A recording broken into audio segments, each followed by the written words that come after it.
You are listening to the weekly Dartscast. 1 hour 90. Hello and welcome to a new episode of the weekly Dartscast in association with Darts Corner. I'm Alex Moss and joining me as always the darts statistician Burton, DeWitt. How are you doing? Based on our talk before we started recording, I think I'm doing better than you. How are you, Alex? Yeah, I think you are. We usually record this show on a Tuesday evening here in the UK. My team, Colchester, are playing just down the road in Salford. I decided not to change the recording day, so I've missed the game, but it seems to have been a sensible decision at the time of recording. But aside from that, doing all right, thank you. It is our UK Open preview show, which means we are on the home straight on the countdown to the FA Cup of Darts. An exciting weekend ahead in Minehead, and to get you ready for it, we're going to be joined by two of the 158 players in action on Friday's opening day. Ian White back on the show, and we're joined by one of the Riley's qualifiers making their debut in a PDC major, Brandon Western, also calling in. But before we hear from our guests, let's start with a look ahead to the tournament itself. Danny Noppert was the winner in 2022. Andrew Gilding, of course, we all remember the champion in 2023. Two surprise winners of the UK Open in the last 2 years, but is 2024 the year we see the elite regain possession of the FA Cup of Darts? Well, part of it comes down to how we're going to define the elite. Because if we're going based on form so far this season, the elite seem to be, and I mean, maybe not seem to be, they are, two people that probably wouldn't be in most people's definition of the elites right now. Granted, one of the two was for a very long time in Gary Anderson. But Gary Anderson's, come out of the blocks in the Players' Championships not just as good as ever, but better than ever, averaging over 103 and a half across the first four Players' Championship events so far this year, averaging north of a ton more often than he averaged just south of a ton. And I mean, that makes sense. That's why his average is 103 so far. But you look so far this season, he's only had two matches where his average was below 97. Even when he's lost, he's averaged 103, 108, and 105. But if you go on recent form in the big televised events, and who are the players who make up the Premier League, who are the players who made up even the conversation for the Premier League, Gary Anderson isn't there. Gary Anderson was not in the conversation, at least not in the public conversation, maybe behind the scenes, because he remains a popular player. And unquestionably, he was playing on the floor last year at a very high standard. But he wasn't in the public conversation for the Premier League. And his performances on television last year merited the fact that he wasn't in that conversation. So you can't really say he's right now at the elite. But in terms of performances, he absolutely is among the elite. So too is Ryan Searle, who so far this year has only not made the final of one of the four Players' Championship events. And kind of like Gary Anderson, it wasn't that he, played poorly. He averaged 109 against Brendan Dolan in that match. The other three Players' Championships were losses in the finals to Luke Littler, averaging 111, Gary Anderson, where he actually played poorly, at least by his standard, and then a win over Gary Anderson in the third Players' Championship event. Ryan Searle so far this year has been among the elite of the sport, even though we wouldn't necessarily call him. So, if either of them win, is that the trophy returning to the elite? I think you could make a very strong argument that it is, at least on current form. But who we think of as the elite are those Premier League players, and particularly the big three, and maybe Luke Littler thrown in there. And the big three right now being Michael Van Gerwen, Luke Littler, and Luke Humphries. Luke Humphries has won the last three ranking majors, the World Championship, the Players' Championship final, and the Grand Slam. Okay, he didn't win at the Masters, and yes, he did not win in the World Series events or in the Premier League so far. He's not been playing as well since becoming world champion, but he still is the world number one and world champion. And like players before him, he's learning how to be world number one, learning how to be world champion, learning how to be the face of world darts. Although maybe Luke Littler is in fact the face of world darts right now, despite having lost the world final. But it'll come for Luke Humphries, and very well it might come right now. There wasn't anything that made us think going into the World Grand Prix last year that was going to be the event where it all clicked. It was certainly something that was coming, but there was nothing to make us think that would be the event. It turned out to be the event. And since then, up until the last few weeks, he has been nearly unplayable. But this could be the event where it clicks as being world champion and world number one. Michael Van Gerwen, on the other hand, has been absolutely incredible so far this year. 3 Premier League weekly wins, made the final of both World Series, winning the one in the Netherlands over Luke Littler. Michael Van Gerwen looks even better than he did last year, and which was even better than the year before. And each of those years, we've said that's the best he's looked in quite some time. So far this year, Michael Van Gerwen might not be as good under pressure, or not as consistent under pressure as he was at his best, but beyond that, he's pretty close to it where he was at his best. It's just a little inconsistency in his game because he knows that he has to hit in tight situations because there are so many players who know they can beat him now.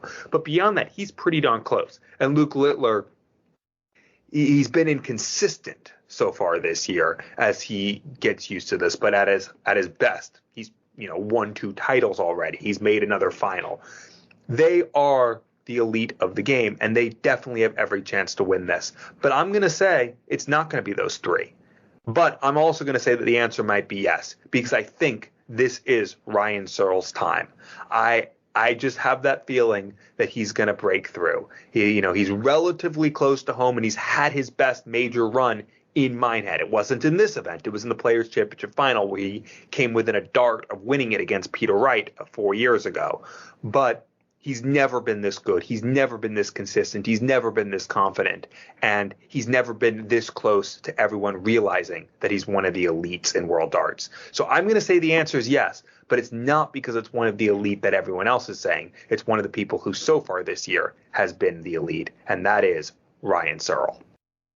That's definitely a good shout, and it's anyone's guess, isn't it? The UK Open, it is referred to, as we mentioned at the top of the show, the FA Cup of Darts, and it's called that for a reason. The open draw after each round, the chance of the big boys facing up against each other as early as that Friday night, the 4th round, which is the last 64. It's a format which does lend itself to the big names potentially falling early on, but also some of the lower ranked players plotting their way through the field without much attention being on them. We see it almost every year when we get to that Sunday, the quarterfinals in the afternoon. There's some players lining up to play that haven't been on that main stage all weekend. And since last year, it's been long overdue, hasn't it? Having cameras on all 8 boards so fans, they can watch any match they want. And before that, we've had Dart Connect for a few years as well on each of the boards. So that element of going under the radar has diminished somewhat as we can see how every player is performing. But we're going to talk about him a bit more later on in the show. But last year's winner, Andrew Gilding, didn't play a player ranked inside the world's top 24 until the final when he faced Michael Van Gerwen. And his title win, our listeners, they voted it the upset of the year. Goldfinger, he was one of the most surprising major winners we've ever seen in the PDC. And to beat Michael Van Gerwen in a deciding leg in the final, surviving that match start as well, it was a magical moment. And we could well see that again this weekend. But for me, I do get the feeling that it is going to be one of those bigger names. I called it the elite, but you mentioned Ryan Searle, Gary Anderson. I'd throw those 2 names into the mix there as well. I think it is going to be one of those pool of players that is going to get their hands on the title this time round. And it could be a player in the top 8, the top 10. It could, if we're going off the Premier League lineup, you throw Luke Littler in the mix as well. And it just shows you the rise that he's had in the game. 12 months ago, he was playing in the UK Open. He had the Red Riley's polo shirt on. He was one of the Riley's qualifiers. He won, just had a look back, he won the qualifier in Chiltern of all places, the same Riley's that I made an appearance at this year. So it's a good job that he couldn't play in the qualifier this year. But yeah, he won that qualifier, picked up 3 wins on that Friday afternoon, narrowly lost out in the 4th round, and 12 months on, returns to the UK Open, the 6-1 joint favourite alongside Michael Van Gerwen to win the whole tournament, and MVG, someone that's won it 3 times before. So yeah, shows you how far he's come in a short space of time. But this tournament is such a hard one to win. It's such a hard one to predict. We're usually looking at a full draw bracket going into these major events, but that is the beauty of the UK Open, and I'd love to see another surprise name lifting that trophy again. But like I said, I do think it is going to be one of the favourites, the bigger names, and someone that's been there and done it before that wins it this year. Well, we will see, and it's 158 players that are going to aim to win the title. Those are the ones in the starting line in Minehead on Friday. But can you give us a few names as your potential dark horses? I know both of us went with one of the people near the favorite line, but potential dark horses to make the final day, and we're defining dark horses odds of 50-1 or higher. Yeah, I'm going to go off the title sponsors Ladbrokes here, and I've picked out 3 names as potential dark horses to go all the way or make that final day. And some of the picks that I've done here, they have got a little bit of recency bias behind them. They might have performed well in these early weeks of the new season, so they're coming into this event with good form behind them. And that's certainly the case with my first pick, Damon Heta. He's on the brink of that border that we've put there at 50-1 and won the last senior title on offer in the PDC leading into the UK Open. He won one of the Players' Championships last week, and we talked about him on the show last week. We both said that he'll want to go deeper in the majors this year. He's been in around that top 10 in the world for the last few months, and he's not far off the top 8 now either. So I think the performance in the final last week against Chris Dobey, 3-0 down, 7 straight legs in a row, 4-12 darters on the bounce during that run to turn the game around. That's what grabbed the headlines. But it was interesting to listen to Damon's interview after that final, where he said that he really had to battle during the day, and he said he had no consistency in his game until the final, but he was still feeling confident going into that game with Chris Dobey. And that tells me a few things, that Damon's in a very good place with his game right now, that he's able to battle through games when he's not playing at his best, which you're probably going to have to do at some point in a tournament like the UK Open, but also he isn't putting himself down. If he's not performing well, it's easy to do that, to knock yourself when things aren't going your way, but he seems to be able to put that behind him. And for the final, as we saw last week, he was able to produce that much higher level to win that game and win the tournament. And Minehead, you look at Damon Heta's record there, it's been a bit of a strange one for him. He's had a few early exits. I think there was one time he lost to Ricardo Pietrexco when he was the top seed for the Players' Championship finals, but there's also been a few very good runs in there and some notable wins, and he's had 3 quarterfinals, twice in the Players, once at the UK Open, so he knows how to make that final day in Minehead. That's not going to faze him, and I think it is just that final piece of the jigsaw, putting it all together on that final day, and maybe this is the time for him to do that. And my other 2 picks that I've gone for, just briefly, Mike the Decker, 150-1. That price does look big to me, going off of Darts Oracle, our friends there, all the games that have been played since the World Championships. You look at the averages, Gary Anderson, who you mentioned, he's well clear at the top there, averaging 103 for the season so far. Second place is Mike the Decker, averaging 98, and he's not got his rewards in those Players' Championships yet, but he has won 3 of the 4 Euro Tour qualifiers, and we know how much more cutthroat they are this year, so that is some going. And there is that subplot as well. It's not been spoken about much this week, but the race to join Dimitri van den Berg in that Belgian World Cup team, this is a chance to maybe try and close that gap on Kim Ibrex. And my last pick, not feeling as confident with this one based on the form at the start of this year, but he is the same odds, 150-1. I'm going to go with Ricardo Pietrexco, who I just mentioned. We saw last year on stage, on his day, he can literally beat anyone. He won a Euro Tour. He pushed a lot of players close in other events, and the UK Open is a tournament where you could go under the radar. He could be on those outside boards for Friday and Saturday, and we could see him on that Sunday and quietly sneaking through to that final day. So those are my 3 picks for dark horses.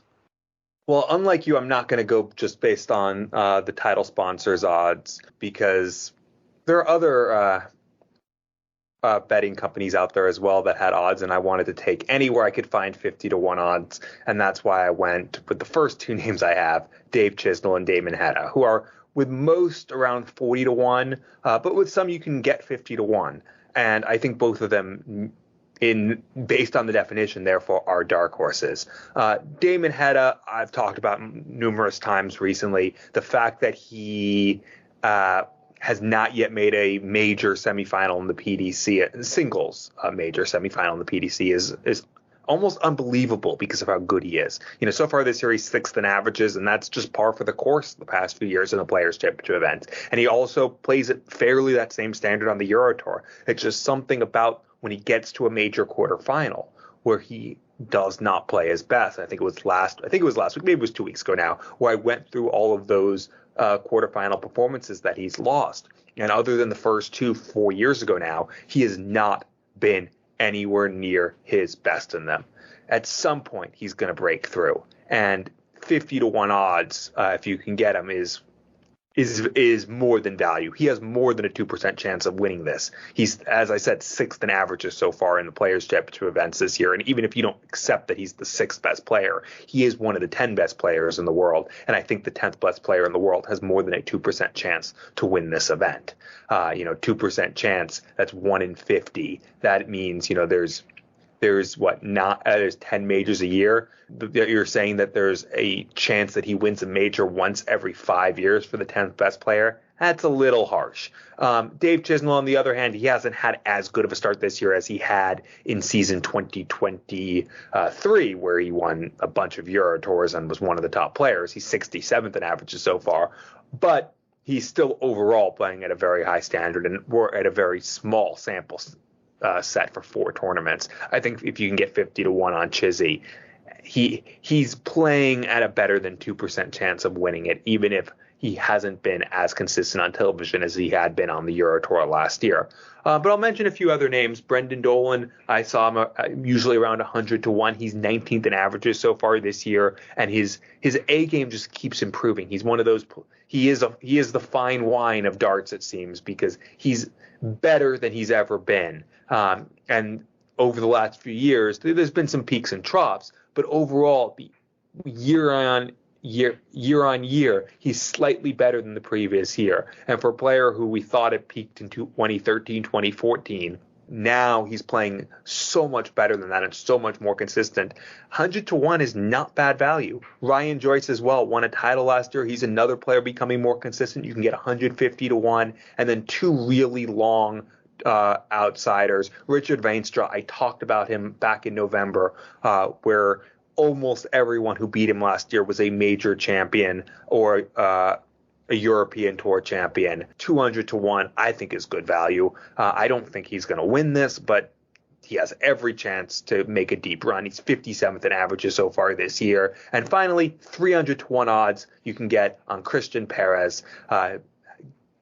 Run to a semifinal last week in the Players' Championship events. We've not seen much of him, but we've seen in 6 events in Players' Championship, 4 this year, 2 last year, we've seen 2 very deep runs. He's a player who, if he finds his game, he can string together wins. I again don't think he's going to win this, but 300-1 as an outsider to make a deep run, I'll buy that. Some great picks there, and we're going to be looking at the draw for the first 3 rounds of the UK Open in a moment, also looking back on the development tour. But before we do, let's bring in our first guest on this week's show. He's a 2-time quarter-finalist at the UK Open, a 13-time PDC title winner. Here's our chat with Ian White. I'm pleased to say we're joined by the 13-time PDC title winner, Ian White. Thanks for joining us, Ian. How are you doing? Oh, not too bad. 13 times, eh? That seems a long time ago as well. It's pretty good. Well, we've had you on the show a few times, and this time we're talking in person. We're at Darts Corner HQ. What brings you here today? Come to see, the good setup they've got here at Darts Corner. Come meet, probably put, names and faces together, because we all talk on the phone. We all, we never meet up with each other, and it's just nice to, just talk face to face. I'm old school, face to face and stuff like that's the best way. Definitely. Well, it's great to have you in. Lots to catch up on since we last had you on the show. As I just mentioned before we started, you were chatting with my co-host Burton around this time last year, just about to make your return on the Euro Tour. You actually played on it 8 times last year. Were you pleased with that return from those qualifiers? Yeah, I needed to get there. Yeah, I didn't win as many games as what I wanted, but if you look towards the end of the year, they were crucial. They were crucial what I had to do. And I want to do the same this year. And we've had a couple already, and it's just I've lost in the finals, so we need to get over that line and get onto them European tours.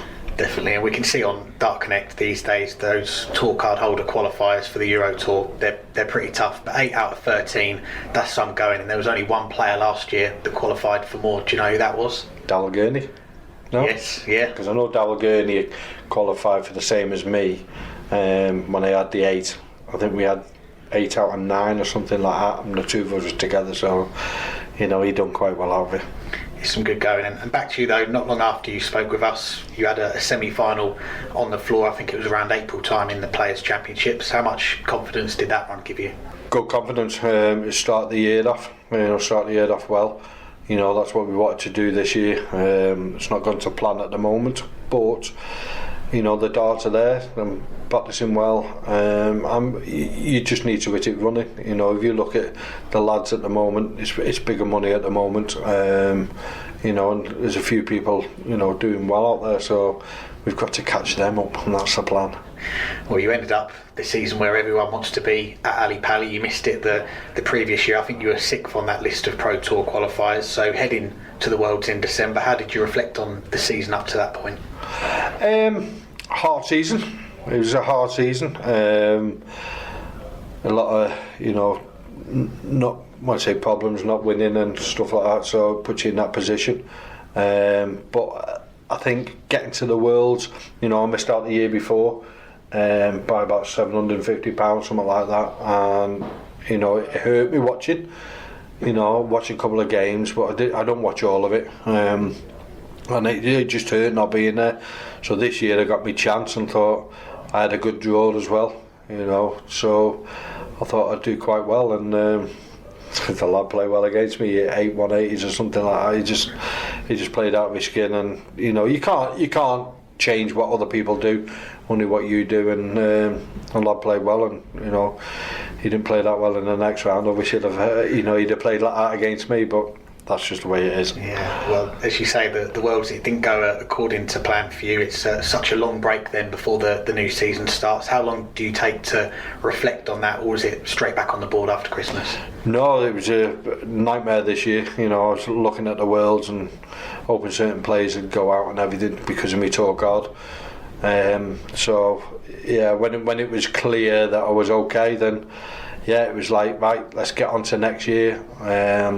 Got a practice partner, and Mike Smith's been so busy, being world champion, and I can understand that. So I got a new practice partner, Shane Beckett, now in Stoke, and we're putting a lot of effort in together, and I feel like I want to play darts again.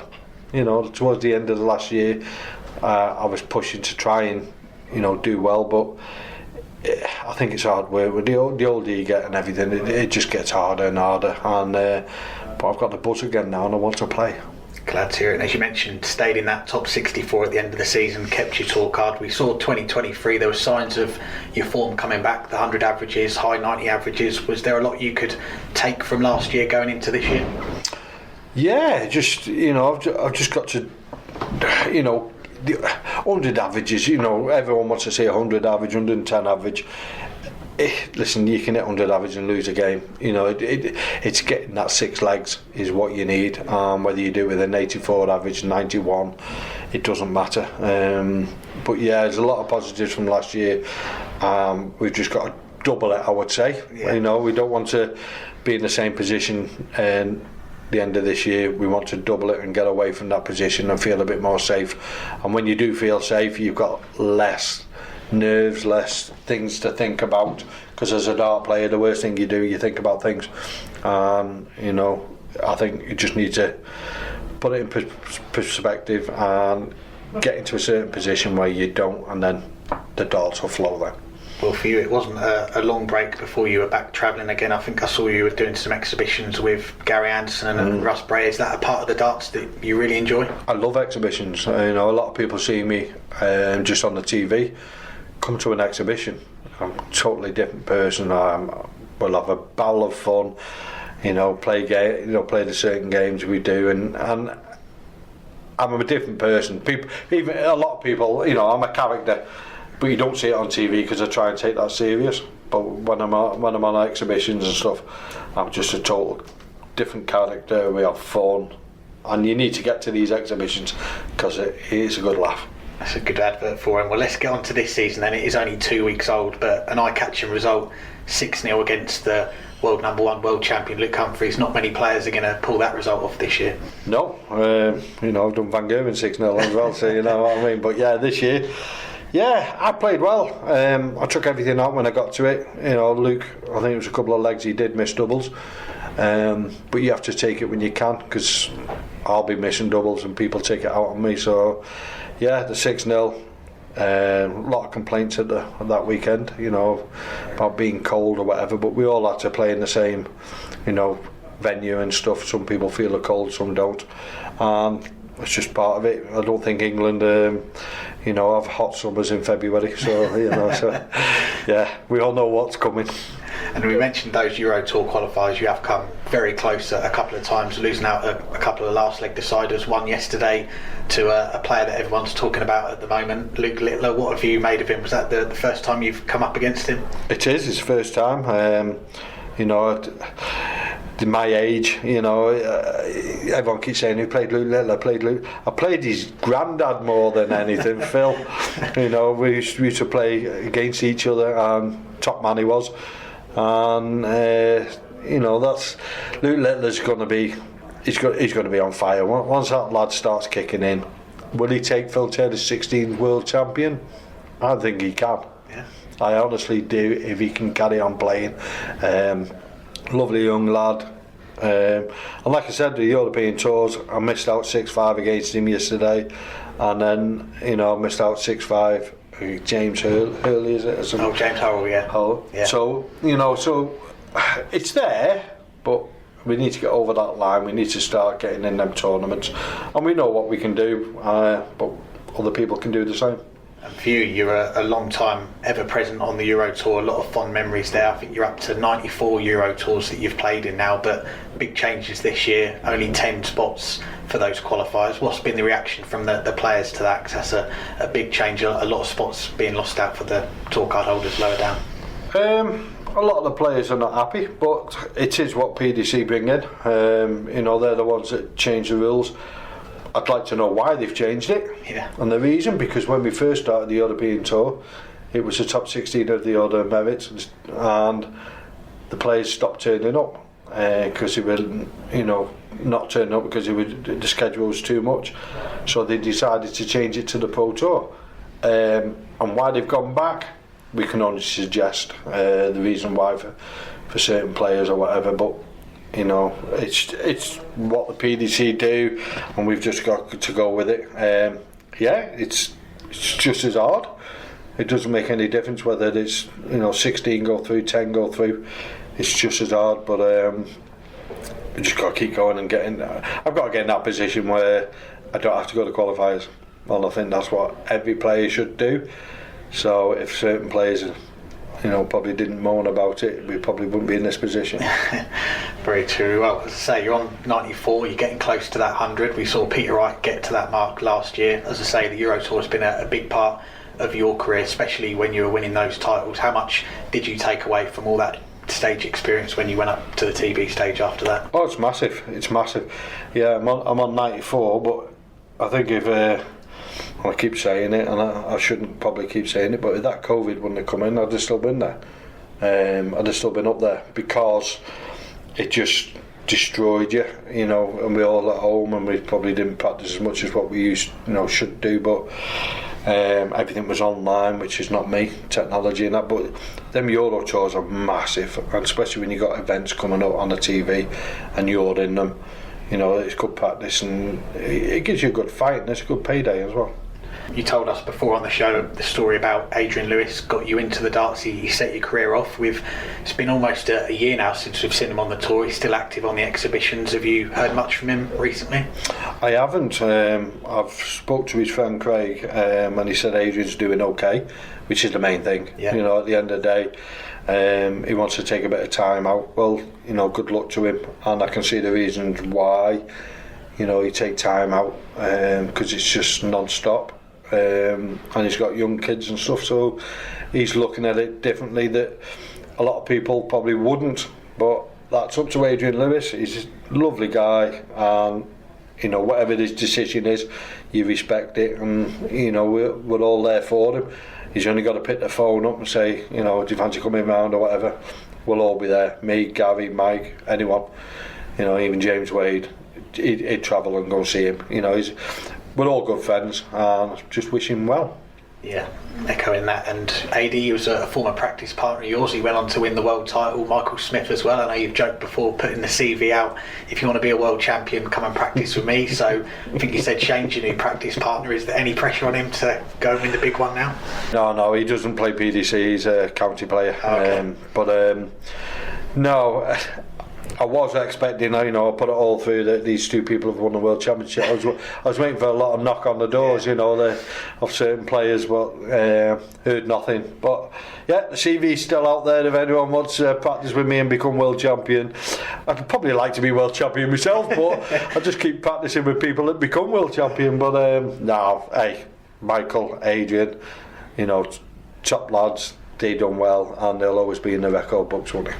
And lastly, next up for you is the UK Open. Back to Minehead. It's a place that I'm sure holds a lot of fond memories. You got to the semi-finals of the Players' Championship finals. You've made that final day a few times. How are you feeling about another crack at the FA Cup of Darts next week? Yeah, it's listen, you can't prepare for this one. You can just get your darts right, and just the way the draw is and the way it happens, it's great for the crowd. It's not too good for the players because you don't know whether you're first on, second on, and you've only got an hour or two to get ready. And I'm looking forward to it. Everyone looks forward to it. It's a different way of format of the way you're not playing 1 versus 16 and stuff like that. It can be anyone, and if you get that look of the draw, you could be the new Enfield of darts or something like that. Where they get right to the end of the FA Cup or whatever. But it's a brilliant place to go. And I will tell everyone now, it's not going to be warm down there. You know what I mean? We're not going to be 90 degrees or whatever. It's in the beginning of March, so it's going to be cold. So you better bring your gloves and that and scarves. Good stuff, Ian. Always a pleasure to chat. Best of luck for the UK Open and what else is to come in 2024 as well. Thank you very much.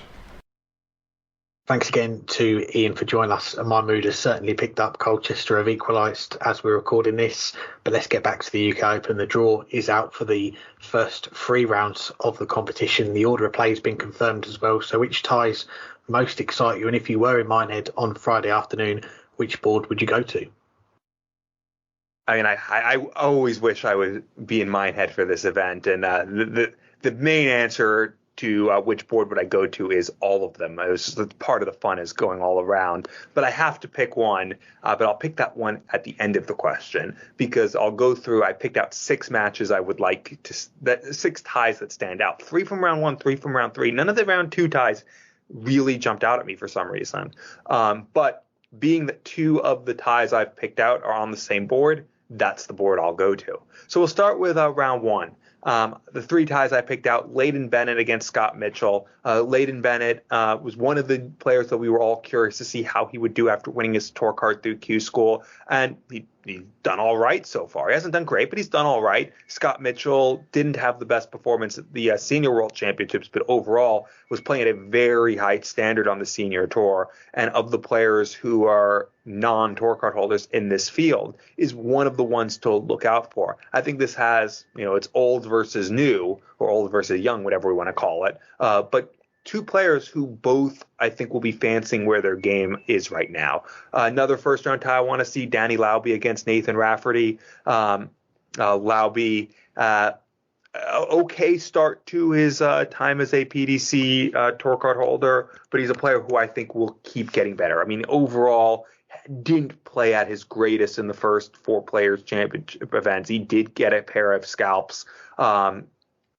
in the second event, but he's not playing at his best so far. But I think maybe going to his first major as a tour card holder will be good for him. Nathan Rafferty, the player who is very young but has been around a while. I think it's a tricky tie for both of them. And then one more first-round tie, George Killington against Radek Sagansky. George Killington, another one of those players who needed a 3-year tour card, but I guess so did Radek Sagansky. Won a title last year, just narrowly missed out on keeping his tour card. George Killington narrowly missed out on the World Championships last year. I think both of these players are players who have the potential to have fairly big seasons this year. And if they bring their best game to Minehead, to have fairly good runs. But only one of them can even win any money because they have to play each other in the first round.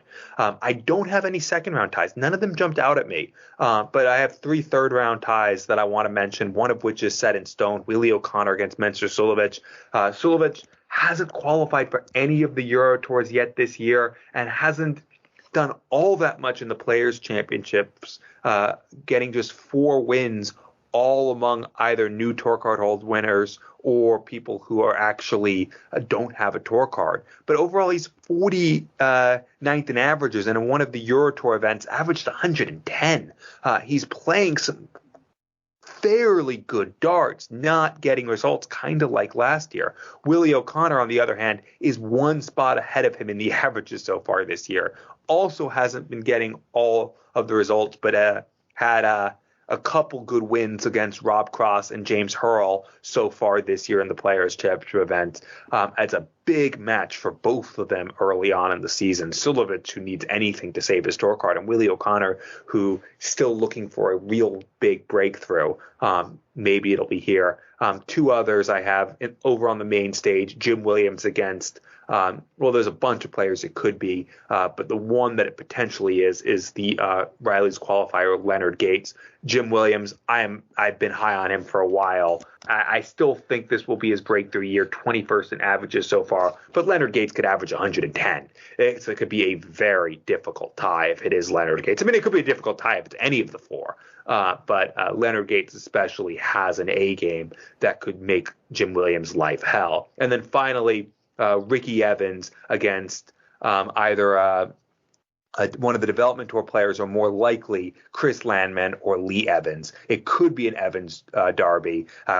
Chris Landman, obviously Lakeside finalist last year, very, very capable player. But Lee Evans has quietly become a fairly good player. Not the best start this year, but he's tricky. He could have knocked Luke Humphreys out of the World Championships last year, but a potential Evans derby. And if you listen to all those, you'll know that there are two from board 3 that I said. So I guess I'll have to go to board 3 to see 2 of my 6 ties.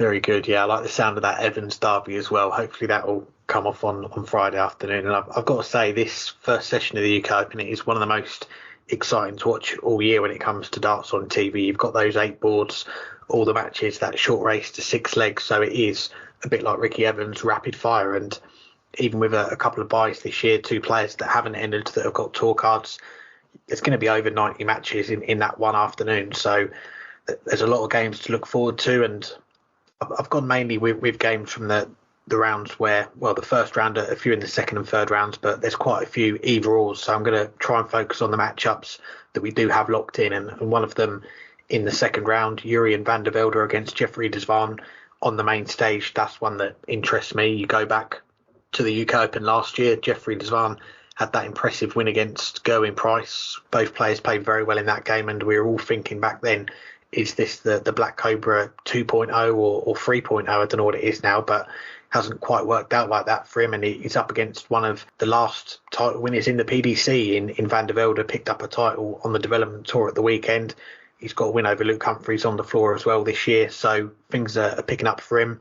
Stage 2, another game that I want to pick out is Connor Scott against Wesley Placier. That kicks things off on that stage at 11 o'clock late on Friday morning. You've got, it's strange to say it, but you've got a Riley's qualifier going up against one of the Challenge Tour qualifiers. And for me, I think if you're talking about the world's best 128 players, Connor Scott, Wesley Placier, I think they're in there for my money, and they're playing in round 1, and neither of them have got a tour card at the moment. So that's a game I'm looking forward to. Another one, you mentioned it, Stage 3, Leighton Bennett against Scott Mitchell. I'm quite surprised that one hasn't been picked for the main stage, because you've got a former Lakeside champion in Scott Mitchell and a teenage prospect in Leighton Bennett. It's a rematch of the O2 back in 2020, the last BDO World Championship. Leighton was only 14 back then, making his senior World Championship debut. And there's a potential game I want to mention as well. Stage 5, Mike De Decker, one of my dark horses that I mentioned, potentially against someone who could have been on my list of dark horses, and that's Wessel Nyman, who kind of reminds me of Josh Rock from his first year on the PDC Tour in 2022, those first few weeks when he was throwing those big averages and not getting the rewards, and particularly in those Players' Championships, we've seen that so far. But that's a potential third round match that hopefully we're going to see. As for which of the 8 boards I would go to if I was in Minehead on Friday, we did speak about this off air. Stage 1, the main stage, does look pretty appealing. that the second stage does as well. But I'm going to go with one of the outside boards. So I'm going to join you in that multi-board room, but I'm not going to go for the third board. I'm going to go for board 7. The back end of the session, when we get to round 3, you've got the likes of Ricardo Pietreczko, one of my dark horses. You've got Callum Reeds, Mervyn King, Vincent van der Voort, all playing there. Some of the early ties, one of the ones that you mentioned, George Killington against Radek Sagansky. You've got Berry Van Peer, Mike Kyvenhoven. I think these are all games that could go all the way. So I think regardless of which players get through to the latter games in that board, I think you've got a lineup there that's going to provide a lot of 6-4s, a lot of 6-5s and drama from start to finish. Well, we will see, and we'll be back next week to recap the UK Open, but still have other things to recap this week. Not that much darts open the PDC last week, but there was the development tour, which kicked off in Milton Keynes at this past weekend. How would you rate, though, Beau Greaves' debut playing in the first 4 of 5 events in the youth tour? Yeah, I think Beau Greaves was someone that was grabbing a lot of the headlines at the weekend. We heard later on in the week after we'd recorded last week's show that Beau was going to be heading to Milton Keynes to play the development tour, and I think we were all excited to see how she was going to get on this next step of her career. And I think there's a lot to be admired about how Beau is mapping out her darts career, her progression in the game. She only turned 20 last month, but she has been around darts in the limelight for a long time, and I'm sure there's plenty of our listeners, darts fans out there, that wanted to see her go to Q School as well this year, try and win a tour card, but she's taking things more slowly, and you'd think one day in the future she is going to make that next jump and go to Q School. But for now, it was the development tour at the weekend, and Beau certainly didn't look out of place, did she? She actually played a fraction better than she did on the women's series, which last year, 85.5 average for the season from the 4 events she played at the weekend, just under the 86, which put her 12th on the averages. And you look at some of the other metrics on Dart Connect, the first 9 average, 6th on that, 180s 5th on that, 140s 3rd on that, and her results, which is the most important thing from the weekend, 2 quarterfinals in there in the 2nd and 3rd events, and it could have been even more from those 2 events. You look at the first quarterfinal against Bailey White, 4-2 down, coming back to force the decider, then missing those match starts to win it. And it was a similar scene in the second of those quarterfinals against Wessel Nyman the next day, 4-1 down. She had a 1-2-3 finish for a 12 darter, another 12 darter again to break, a bit more breathing space in that next leg to hold to force the decider, but again, missing those chances to take it. So those 2 quarterfinals were the highlights of the weekend for her, but on another day, could have been a semi-final, maybe even better. So I think it was a pretty good weekend for her, 10th on that order of merit. I know there's been some talk already about her possibly qualifying for the UK Open via that order of merit this time next year. The top 8 players from the order of merit that haven't already qualified, they also get spots at Minehead. So if she was to finish in those places, that is another tick in the box, another milestone for her in this early part of her career in the PDC. But for a first weekend as well, we should mention that the record number of entries for a development tour weekend, I think it was 360 plus at one point for those 3 days, and that would have probably been a new scenario for Beau to get used to. Okay, yeah, there are some ladies events that do attract that level of entries, that the Dutch Open being one of them, but to play in 4 of those events with a field like that in 2 days and to get the results that she did for 2 out of the 4 events, I think that is an encouraging sign, and hopefully we're going to see her play the full season, because if she does, I think she is more than capable of finishing in that top 8, and we could be talking about her in the UK Open this time next year. Very much so. I thought it was a very, very impressive debut, and I'm not, and I don't mean that in a way that was surprising. I think she performed near what we expected out of her, but I think the big thing was that consistency. You mentioned how, the average was slightly higher for the women's series, but she had a lot of ups and downs, and part of that has to do with the competition. And there were matches in the women's series where she averaged in the low 70s or the 60s, but, she won 4-0 because her opponents were averaging in the 50s. She also had, a bunch of averages north of 100. But just look at, though, the consistency that she had this past weekend in Milton Keynes. In her last 14 matches, she averaged at least 83.5 in every single one of them. 83.5, by the way, would have been the 18th best average for the weekend, ahead of Nathan Rafferty at 83.39. She didn't average below that in her last 14 matches. And that level of consistency, I don't think we've ever seen from her before. And you mentioned she lost those 2 quarterfinals, but I want to, there's 2 ways to focus on them. You mentioned the match against Wessel Nijman, where she missed those darts at double 18 and double 9 in the decider. But I want to talk about how she withstood everything that Wessel Nijman was throwing at her. After Beau Greaves won the first leg against the darts in 15 darts, the next 4 legs Nijman won in 11, 13, 12, and 14. He was 4-1 up and averaging in the high 100 and teens. He was averaging, I think, 117 at that point. And Beau came back through a pair of 12 darters, one of which she needed to do because Nijman was on a double, and then won another leg in 17, and then was a sloppy last leg where Beau Greaves, she was on a double after 15, but missed those 3 darts to win it. But both of them were slugging it out for the first 8 legs. It was a Pro Tour quality performance by both of them for the first 8 legs. It was a World Championship performance by Wessel Nijman in the first 5 legs of that match when you consider that he was averaging 117. And Beau Greaves was not deterred. She was not flustered, or at least it didn't appear that way. She came back when Nijman let her in and threw those 12 darters to get herself back in the match. That's not just impressive. That's world class. That deserves applause. I thought that was the most impressive. Okay, she missed the 3 darts, but that she got herself back in that match against someone averaging 117, that's impressive. I think that sums up her weekend. That sums up the player she is.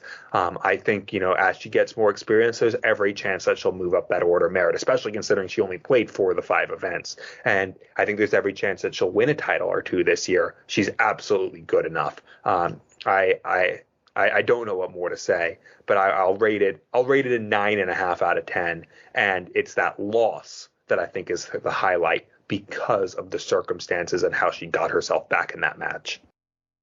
A successful debut for Beau Greaves on the development tour. Speaking of debuts, let's bring in our final guest on this week's show. He is a player making his PDC major debut in the UK Open this weekend, a winner of one of the Riley's qualifiers. Here's our chat with Brandon Weston.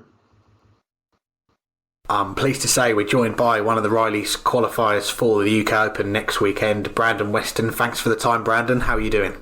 No worries. Cheers, Alex. Yeah, doing very well, thank you. Glad to hear it. And there's only one place to start, isn't there? In less than a week's time, you're going to be in Minehead playing in the UK Open. How are you feeling ahead of making your debut in a PDC major event? Yeah, confident. I feel really good with my game at the moment. I'm playing good darts locally and further on. So yeah, I just feel really confident and comfortable with my game at the moment. I'm putting in the work to kind of keep it there. And you won at Riley's Norwich last weekend. It was one of the events on the final weekend of the qualifiers. We've now had the draw come out for the UK Open as well. Is it all sunk in now what you're going to be doing next week? Kind of. I'm just trying to take each day as it comes, really. Like, every conversation I have with friends and family is about darts. So, yeah, it's getting there. But obviously, until I'm there Thursday night, it'll probably sink in then. So. And you're going to be a new name to many of our listeners, so give us a bit of background on yourself. Where do you live and what do you do for work? I'm Colchester based, so I live in Colchester, have done my whole life. I work in Ipswich and London for basically a plant company with flowers and plants. And the way I work, basically work for QVC, the tele-shopping company. Our plants go on their TV shows and I basically produce what goes on there, pretty much. Nice. And how about the darts then? Where did it all begin for you? How old were you when you first discovered the game? Probably around 10, 11. My grandad, my mum, my dad all play darts, so I've kind of grown up with darts. I probably had my first board around in the house, proper length and stuff, around 10, but I always used to have the magnetics when I was really, really young. But yeah, ever since 11, I've kind of just had a dartboard in the dining room. I just backed on there every day. But yeah, and then I played Martin Adams when I was 13. I beat Martin Adams, hit a 180 during that game. It kind of sparked me into going to youth competitions and youth Super League and stuff like that for Essex. So yeah, that's kind of my journey at the very start. But on from that, around 14, 15, I suffered with dartitis massively. I've probably had it 6-7 times really. But I stopped playing for 7 years, and then probably 4 or 5 years ago, I picked them back up and haven't really stopped.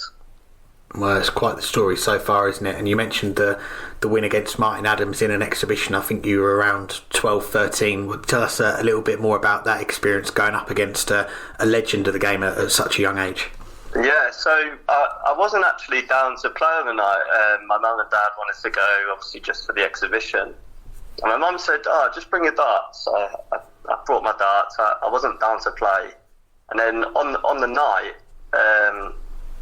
one of the people from Riley's come up to me and just said, did you fancy a game? So, yeah, I had a little practice, played Martin, and to be fair, I had 212 in 6 darts, so 180 and then 32, but I went tire, straight in the 32, 13 years old, screamed like a little girl. So. But yeah, I had a sponsorship from Riley's come off the back of that when I was 13. Yeah, I heard about the sponsorship with Riley's as well. At that such a young, early age, were you thinking a career as a darts player could happen back then? Not at all. I just wanted to enjoy my darts. I didn't put in enough hours. I didn't really know what it meant. I was just there for purely fun. And yeah, I didn't think a career in darts. At that age, I really didn't know what I wanted to do, to be honest. That's fair enough. And you mentioned after that suffering with dartitis, taking a long break from the game, around 7 years. When did you first notice it appeared in your game? Just one youth game. I can't picture it, but yeah, we used to play Youth Super League in Whittam, and yeah, just one day I just thought, this isn't normal, and I obviously asked people what it was, and they're like, yes, it's dartitis, quite common, but yeah, and I struggled for about 2 years with it, I think, and then eventually I just thought, this I'm not enjoying the game anymore. I took the dartboard down from my house, and yeah, I just stopped playing. Obviously, my dad put the dartboard back up because he likes to throw, and yeah, we moved house, and then eventually I started getting back on the board. So you had that long break away from playing. Was there a point during that break that you thought you might never pick up a set of darts again? Yeah, pretty much until I did start picking up darts again. I never thought I'd walk in my mum's house, and my bedroom was next to the hallway where the dartboard was, and every day I'd look at the dartboard and just walk past, and then something just clicked again. I don't know what it was, but yeah, I picked up my darts, and to be fair, I managed to get back the set that I beat Martin Adams with. I've had 2 sets of darts my whole career, but yeah, I googled what darts they were and got the 18 gram set of darts there. I don't play with them anymore, but that's kind of, it spurred me to get back to what I know. Yeah, the comeback at the end of 2019, you say how it got off the ground there. What got you back playing after that? What events did you start to play in to sort of get that love back for the game? Just local events, and I was like development tour, just stuff like that. Yeah, local Colchester events, but yeah, nothing too out there. Development tour probably the main one, but I was never any good. But I was just trying to get the love for the game back more than going there and trying to win a dev tour. Well, it looks like you've got that. You mentioned the development tour. You've also been playing Q School, the Challenge Tour as well. What have those experiences been like, I guess, testing yourself at that high level? Yeah, I mean, I've gained a hell of a lot of experience over the last sort of 3 years. But yeah, like travelling to Germany on my own just to try and put myself out there. Like I met a really nice guy, Chris Hogg, in Germany, which I played. I lost to. I missed 17 darts, but it's probably the best game I've ever played for my career. Because from there, I've got a good friend. I've got a good team now because of that game. I'm sponsored by Kat, Chris's other half, and she pretty much picked me up from that game. So because I went to Germany, I've kind of made a lifelong friend from it. So it's just the experiences like that. It's helping me through and getting the enjoyment back. Definitely, and the Riley's qualifiers for the UK Open is a big opportunity for any player to throw their name in the hat, try and qualify for a PDC major event. Before you won the one in Norwich last weekend, how close had you been before to qualifying? I lost in the final the time before against Dash Coleman, so yeah, I've been on pretty good form. I think I got last year maybe round 4, round 5, but I come on a long way. I lost to Ollie King. I don't know if you've heard of Ollie. I lost to him last year, and then I beat him 4-0 in a semi one of the times in Norwich this year. So yeah, I'm quite happy with where everything's come, really. So you mentioned there you got to the final of the first one in Norwich a few weeks earlier. What was it like going back then last weekend, knowing that you had got so close and you've got to basically start all over again, haven't you, right from that first round? Yeah, no, it was fine, to be honest. Like, I had a couple of days where I thought, I'd let myself down in the final because I got battered. I lost 5-1 to Ash. I had a couple of days reflection, and then it was all go again. I knew I was going there, so just if I can make one final, why can't I make another one, type thing. Definitely, and we all remember the famous pool cues for Rockies at Norwich a few years back. I hear that the facilities they're much improved these days, but it is still a long day. There's lots of players there. There can be hours between games. So how tough are these qualifiers? Yeah, they are. But to be fair, Mem that was running it, she ran it to perfection. To be honest, she knew when the games needed to wait. She knew when they needed to be played, and the first time around she ran it perfect. The second time around it was run exactly the same. So yeah, it's props to Mem actually getting the games on perfectly fine. So glad to hear it. And you beat Mark Sadler in the final to book your spot at Minehead. What was that moment like when the double goes in and you've got your spot at the UK Open? Well, I missed about 7 match starts before it, so I was just happy to get over the line. It's more relief rather than, oh my god, what have I done? I've had so many texts from like my mum and stuff like that. She's like, you nearly give me a heart attack, because I think I was 4-2 up, averaging like 105, and she goes, oh, it's fine. And then I just started to miss loads of doubles. 4-4 his darts, I was fearing the worst. I actually thought about Ash's game in the last leg, but 13 dart last leg, I can't really complain. No, what a way to get over the line. And we mentioned him before we started, friend of the show. He's a friend of yours as well. Jake Fuel helped us out with a bit of research on yourself before we called you up, but he said just don't ask what your record is against him. Should we quickly move on? My record's better now than what it was. to be fair, Jake used to bash me about, but yeah, our recent games have been in my favour, so I've got a lot to thank Jake for, really. Me and Jake, we're long-suffering Colchester United supporters. He mentioned that you're a half-hearted fan of the U's, but Liverpool's your team. We're talking today, it's a big game against Chelsea. Are they going to bring it home? I hope so. I'm going to the pub in a minute, so with a bit of luck. Fingers crossed. Well, it's only been a week since you won that qualifier, but have you got all your plans in place for Minehead next week? Who's going to be going along with you to support you? Everything's sorted my end, so it's literally just get there, settle down, and then get there on the Friday morning and see what I can do, really. And have you got any friends, family coming with you to Butlins? Yeah, I've got my mum and my girlfriend coming, so nice, easy support. I've got two nagging women. And first up for you is Dom Taylor. He's one of the new tour card holders for this year, and it's a tough route that you've got if you're going to get to that draw for the fourth round. You've with the likes of Van Gerwen, Luke Littler, but you've potentially got John Henderson, Gian Van Veen. What was your reaction when you saw the whole draw? Yeah, to be fair, they're just people in front of me.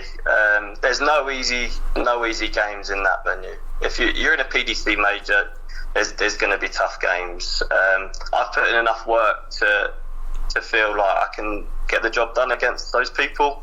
But if you're asking them the same question, they've done enough work to get past me. So yeah, I'm confident in my own game, and if I turn up on the day, I will win.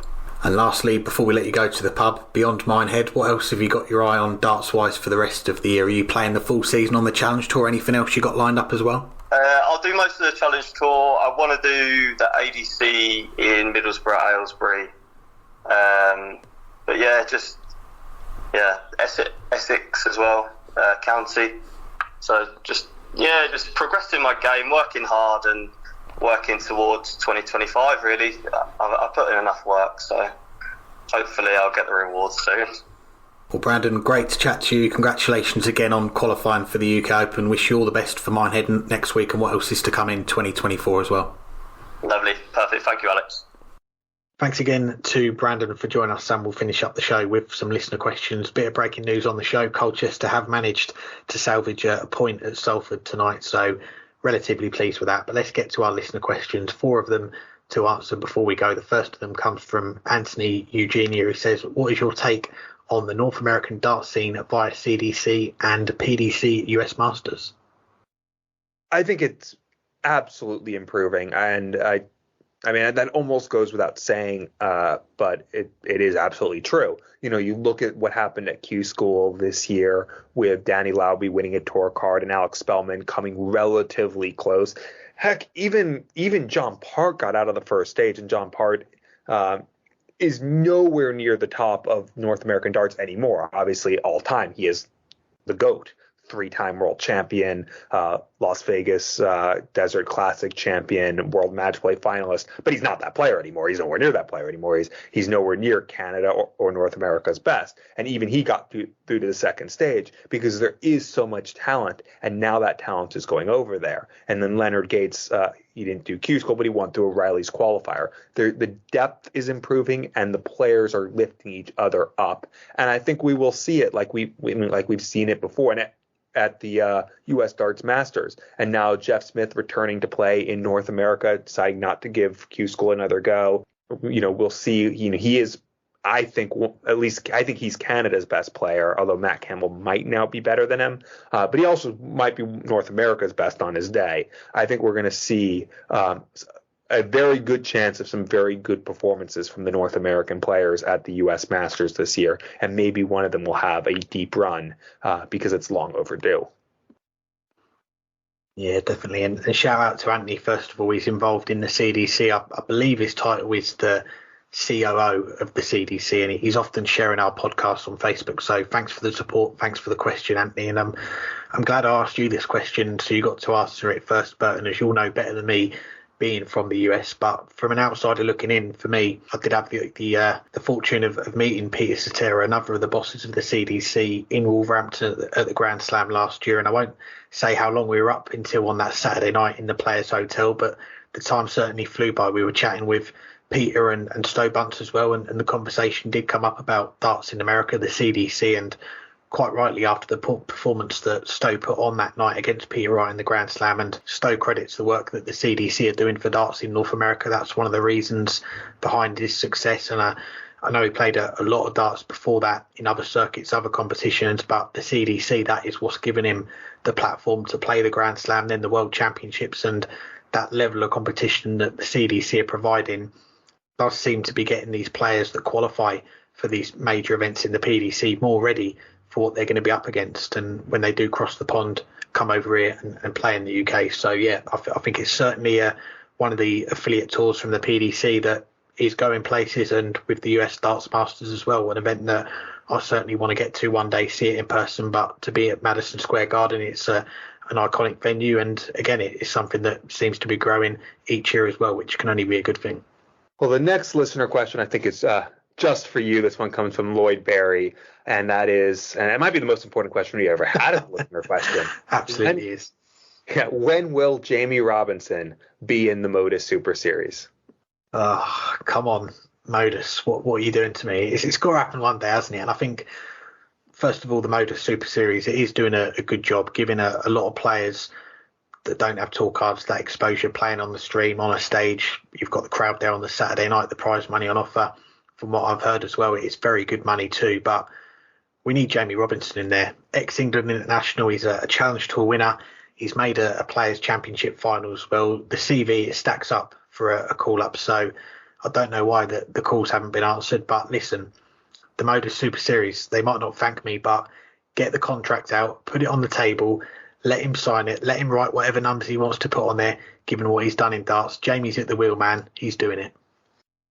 Well, I have nothing to add, but I do hope you get your wish and I hope it happens exactly one day after Mark Walsh wins his first senior major. God, what weekend that would be. Well, next listener question comes from Darty, and you'll be glad that we can both answer this one. Should the UK Open have less boards, drag out the early rounds a bit, remain best of 11 legs until the end of Saturday night? It would keep some lesser known players in the limelight for longer instead of the usual big names on TV.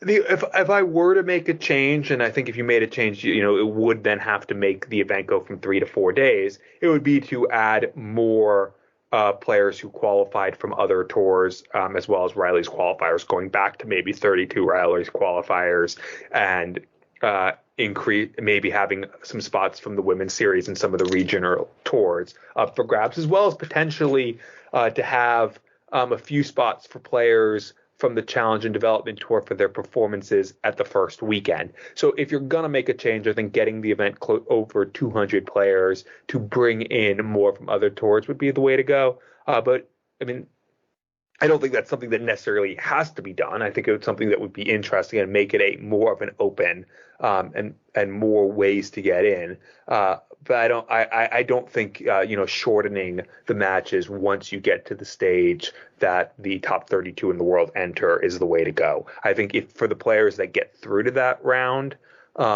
especially on the rare occasion that it's, I shouldn't say rare occasion, it happens most years, so there might be one, but for that Riley's qualifier, that right to play a long form match, a match that will be longer than they would likely play in any other competition, to have that best out of 19 as their reward for winning 3 matches, I like. And I like that it becomes a longer format from then on. So I wouldn't make that particular change because I think it is, it's a reward for the players who get through to the 4th round to play that best of 19 format.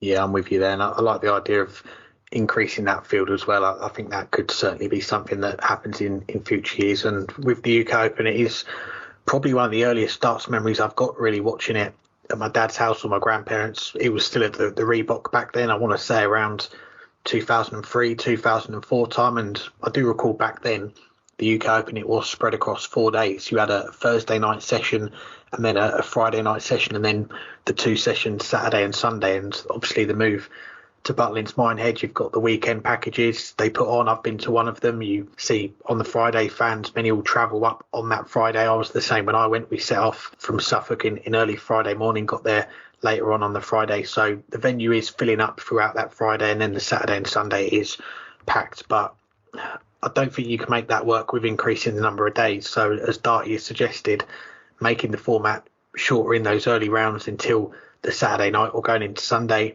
is the only way you could do it with the current 3-day structure. And for me, I'm like you, I wouldn't want to cut back on those best of 19s in the 4th round, the 5th round, the last 64, the last 32. And it would, if they were to do it, make it a best of 11, it would ramp up the excitement. You've got the big boys playing over that shorter race. There could be more upsets, but I think it would be a step backwards for the event as far as the prestige. You've got all these rounds at the moment, which are the best of 19.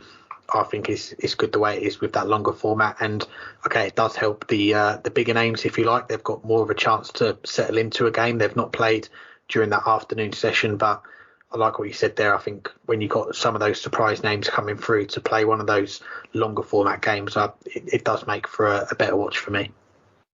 And then one last question. This one comes from Antonin. How do you fancy the defending champion Andrew Gilding's chances to make it back-to-back UK Open triumphs? Well, his odds have slashed. We know that. You're not going to get 200 to 1 on Andrew Gilding winning the UK Open like you would have done last year before the event started. Goldfinger, he is a 100 to 1 shot this time round. And for him, he can put his feet up at the start of this tournament on Friday. He doesn't come into the event until the fourth round. He's in that top 32 now. So it is going to be a nice, relaxed start for him. And I should bring up our question of the week as well. Sponsored by Condor Darts. We asked our listeners, will Andrew Gilding's first match of his UK Open title defence be on the main stage on Friday night? And we've had it in previous years. Last year, Danny Noppert was the holder. He was put out on board 5, then on stage 2, and he lost that game. I think it was to Willie O'Connor from memory.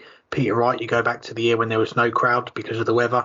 He was the defending champion, and his game with Nathan Rafferty was put on the outside boards. Our poll at the moment, 34% are going with yes, Andrew Gilding will be on that main stage, 66% going no. I think you've got to say it's going to be draw dependent whether we see Andrew Gilding on that main stage. If he draws Michael van Gerwen, rematch of last year's final, Luke Littler, rematch of Ali Pally, or Luke Humphries, the world champion, maybe even Peter Wright or Michael Smith. But aside from that, I think you are probably looking away from the main stage, which is a shame, because I think if you win the UK Open, your first game back should be on the main stage, regardless of who you are or who you play. But back to the question, for me, I just hope that however far Goldfinger gets, we do see him at some point gracing that main stage again, and they are introducing him as the reigning and defending UK Open champion. Yeah, I agree with that. I hope he does get onto the main stage for his first match as the defending champion. But that said, it's very decent chance it'll be his only match, because right now he's playing. He's not playing terribly, but he's not playing anything special. He's 46th in averages so far this year, and he's had some really bad performances in the matches that he's lost. He averaged under 80 going out to Adam Hunt 6-0 in one match. And there's just not been that consistency in his game, not just so far this year, but for the last 6 months or so. At the time that he won the UK Open, yes, it was a surprise that he won the UK Open, but it wasn't a surprise that he won a title. He had been threatening in Players' Championship events and Euro Tours for quite some time, and almost everyone thought a title was coming. We didn't expect it to be in a major, but we thought a title was coming. Right now, I don't think anyone thinks another title is coming for Andrew Gilding. He's not playing well enough, and therefore I'm going to say no, he's not going to retain the title. It would be a much bigger surprise, even if the odds are twice as likely, at least the betting odds this year, because he's just not playing where he was last year. Anything else for this week? Well, I've got to say a few thank yous. Thank you to our guests, Ian and Brandon, for their time. Thank you to Darts Corner and Condor Darts for their continued support of this show. Links in the description. Do go and check them out. Thank you to our Patreon supporters. If you want to support the show, head on over to our Patreon, like Thomas Page and Connor Ellis. So thanks for the support, gents. Or if you want to make a one-time donation on our Ko-fi page, like James Hurl has done recently, thank you, James. Links for those are in the description as well. And that's everything for me, which leaves me with my sign-off. It's growing in support. We see the odd tweet with people saying, enjoy the darts. Emma Payton, she's signing off the Sky podcast with it as well. So that's added to its pedigree too. So I guess I'll have to keep saying it. So make sure you enjoy the darts. And I guess we'll have to hang tight to find out who will be the next person to say darts. But we won't have to hang tight for long, because I'm going to say it in a second. But yes, thanks to all of our guests this week. It is one of the best, if not the best, tournaments on the PDC calendar, and it's the one, at least of the majors, in fact, actually of all of the events, because there's 158 players, so 157 matches. It is the one with the most darts to enjoy. So I will echo you, Alex, and I will say, enjoy the darts.